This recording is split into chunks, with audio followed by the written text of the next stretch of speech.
Putin stresses that the armed terrorist groups in Syria have used chemical weapons in order to encourage an American intervention.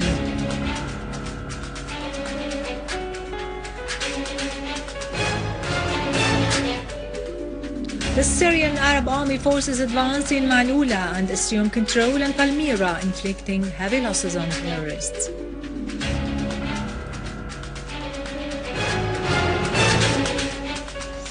Iraq says that the terrorist Bandar bin Sultan was planning to invade Ninawa and Al-Anbar governorates following the aggression on Syria.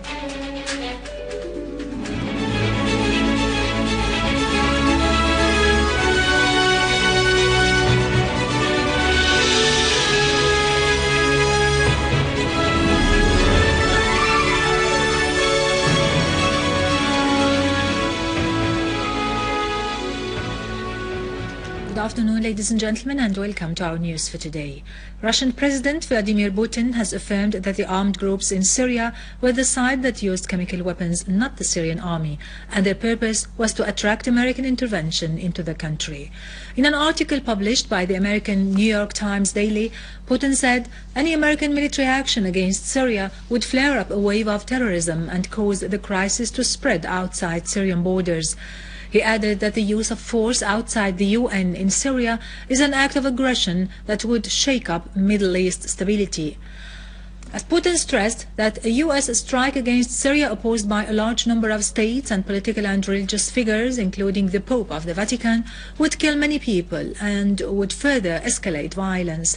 Putin said the USA, Russia and all the countries of the international community should take advantage of the Syrian government's wish to put its chemical arsenal under international supervision.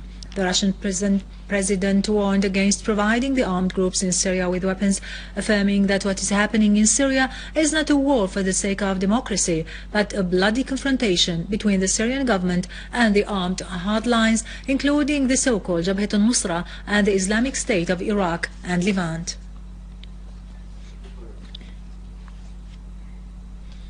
Meanwhile, Russian Foreign Minister Sergei Lavrov said chemical weapons experts from Russia and the USA would take part in the talks held in Geneva today with his American counterpart, John Kerry. Lavrov said such issues are highly technical, calling on Syria to join the Chemical Weapons Non-Proliferation Treaty. He added that he will also discuss with his American counterpart preparations for the convention of the International Conference on Syria in Geneva. The spokesman for the Chinese Foreign Ministry, Hong Li, emphasized that his country considers the Russian initiative about chemical weapons in Syria to be constructive and positive, as it can give a new incentive for finding a solution to the crisis in Syria. In an interview with the Russian Itar-TASS news agency, Hong criticized the American threats to launch an attack on Syria, adding that any unilateral action will lead to violation of international law and the basic principles governing world affairs. Hong added that the Russian initiative will help ease tension in the region, expressing hope that all parties concerned benefit from it. Iranian Foreign Minister Mohammad Jawad Zarif has warned that the military aggression the US threatens to launch against Syria constitutes a violation of international law. Zarif called on the USA to abandon its hostile policy towards the region. He warned American President Barack Obama that certain sides inside and outside the USA have trapped him and dragged him to such war. On the Iranian nuclear program, Zarif said the West must admit its inability to deny Iran its right to a peaceful nuclear energy. He pointed out that the only way to deal with this issue is to put the program under the supervision of the International Agency of Atomic Energy. Slovakia welcomed the Russian initiative for putting the chemical weapons in Syria under international supervision, stressing that it is a positive step in the right direction which may ease tension in the region. Boris Gandel, the press spokesman for the Slovak's foreign ministry, stressed that his country supports the efforts exerted to find a peaceful solution to the crisis in Syria through the upcoming Geneva meeting. Malaysia welcomed the Russian initiative expressing rejection of the American threats to launch an aggression on Syria. Malaysian Foreign Minister Hanifa Aman said that his country welcomes the Russian initiative, pointing out that a military action may cause widespread destruction and instability in the region. He added that Malaysia hopes the initiative will be a positive step forward in terms of finding a peaceful solution to the crisis in Syria.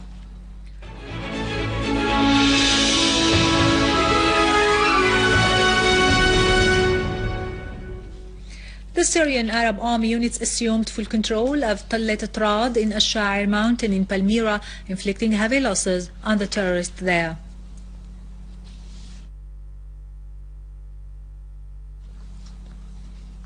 The Syrian Arab Army units have achieved a great progress in pursuing Jabhat al-Nusra terrorists in Ma'lula. They crossed this morning the main square in the town and reached Martaqla monastery after eliminating scores of terrorists, the majority of whom were non-Syrians. A military source said 8 terrorists were killed and 20 others were injured in Ras al-Ain farms and As-Sarkha village north of Ma'lula. The source added that the snipers who were stationed on the roofs of buildings outlooking Ma'lula Square were eliminated.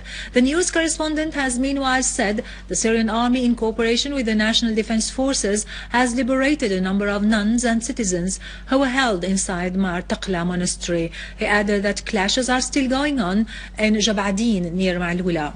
The correspondent added that St. George Monastery underwent no harm thanks to the advance of the Syrian Arab Army towards the area.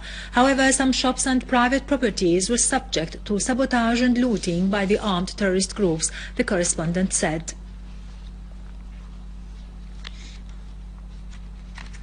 The Permanent Consultative Meeting for Religious Authorities in Lebanon stressed that Syria is paying a price for national stands which support resistance movements in the region. The meeting issued a statement in which it discussed the crimes committed by Takfiri terrorist groups in Syria and the acts of destruction inflicted upon Christian and Muslim holy sites. The statement pointed out to what happened in Ma'lula in particular, which was exposed to vicious attacks by Jabhat al-Nusra terrorist group. The meeting condemned these attacks, which contradict all religious and moral norms. An army unit has eliminated a so-called Al-Furat Brigade terrorist group and destroyed their weapons in As-Sina neighborhood in Deir ez-Zor. Among the killed were the leader and the sniper nicknamed Al-Mashhur. An army unit has meanwhile destroyed a terrorist gathering near Al-Ba'ath Bridge in Al-Rushdiya neighborhood, scoring direct hits.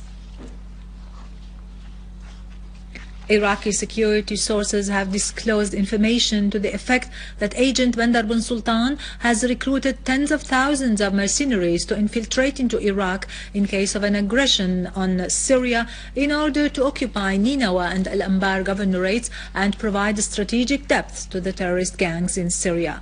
This has caused the Iraqi Army General Command to instruct the borders troops to use all kinds of force to confront any such threat.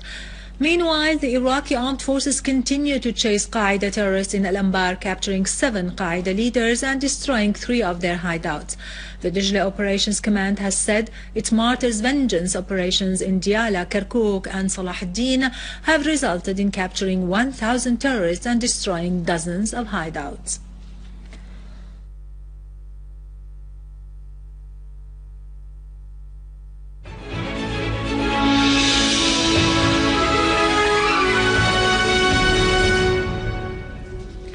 The General Syrian Secretariat and SOS launched a project for encouraging children to join educational programs under the title My Right to Learn. The project is run by volunteers representing different social segments who seek to rehabilitate children made homeless by the armed terrorist groups in different parts of the country. The volunteers help provide books and bags to school children and collect donations for needy families. The project seeks to promote learning and education among displaced children. Now to latest business and market news, but after a short break. Stay tuned.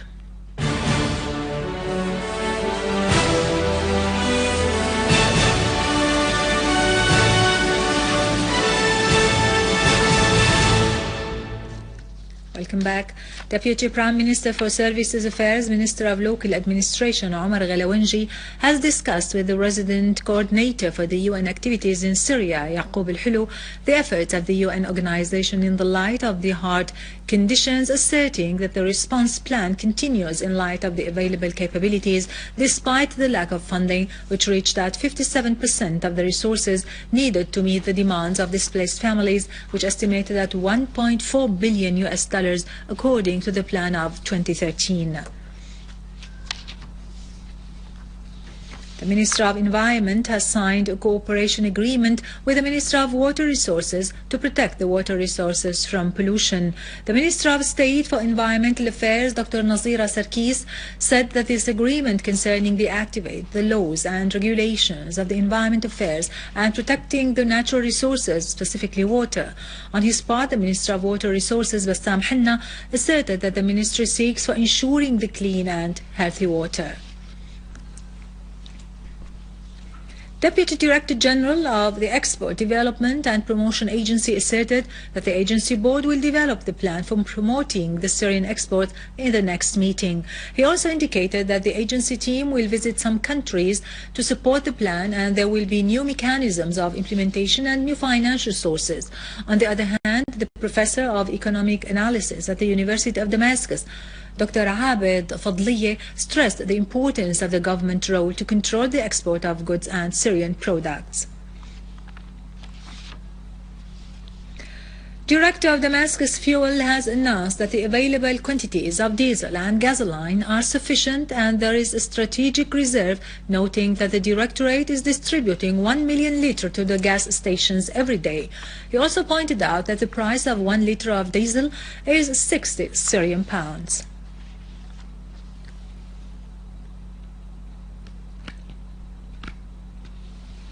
Oil was slightly higher, with Brent crude adding about 0.1% to reach $111 a barrel. Brent prices spiked above $117 a barrel in late August on the virtual shutdown of Libyan oil output.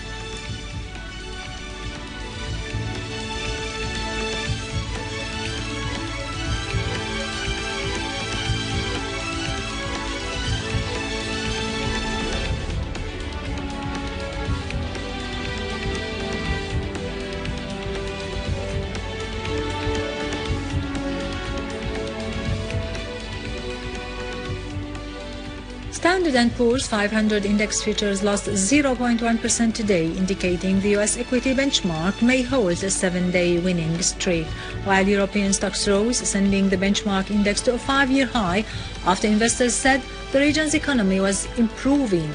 Japanese shares, on the other hand, fell, with the Topix index retreating for a second day.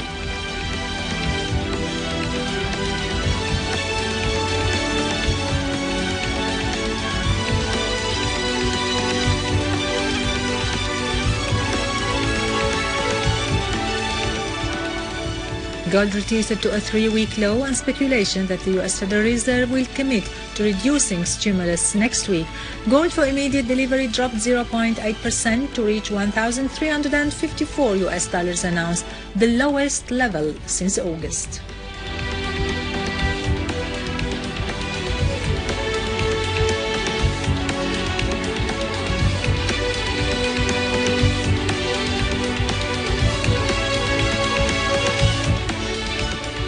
The yen strengthened for a second day against the US dollar after Japan's machinery orders stagnated in July, and amid concern a sales tax increase will hamper growth, boosting demand for the currency as a haven.